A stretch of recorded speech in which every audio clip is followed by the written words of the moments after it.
त्या खांबी मारिला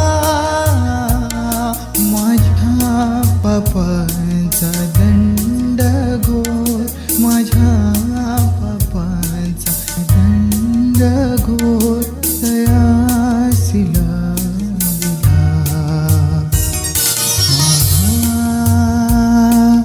माझा प्रभु थोर, आहा माझा प्रभु थोर. हा आहे तरी कोण या सिरीजच्या तिसऱ्या सत्रात आपल्या सर्वांचे मनापासून स्वागत आहे. मत्तई 1:1 मधून काल आपण प्रभू येशू हा दाविदाचा पुत्र आहे हे पाहिले. आज आपण येशू ख्रिस्त हा दाविदाचा प्रभू देखील आहे यावर मनन करूया.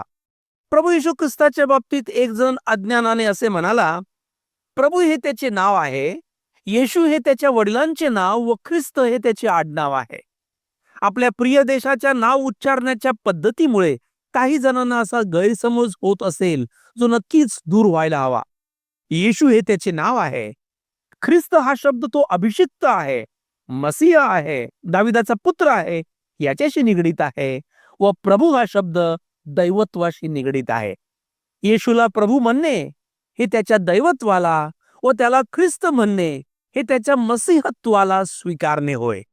मत्तई 15 मध्ये कनानी स्त्री प्रभू येशूला दाविदाचे पुत्र देखील म्हणाली व प्रभू देखील म्हणाले.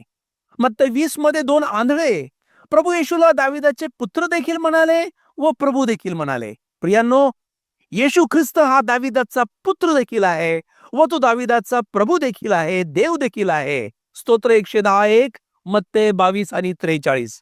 प्रकटीकरणात स्वतः प्रभू येशू ख्रिस्तच म्हणतो, मी दाविदाचा अंकुर आहे व त्याचे संतानही आहे. I am the root and the offspring of David. येशू ख्रिस्त दाविदाचा अंकुर, मूळ, रूट आहे. म्हणजे त्याच्यामुळे दाविदाचे अस्तित्व आहे. तो दाविदाचा निर्माण करता आहे. प्रियांनो, येशू हा दाविदाचा पुत्र असूनही तो दाविदाचा प्रभू देखील आहे.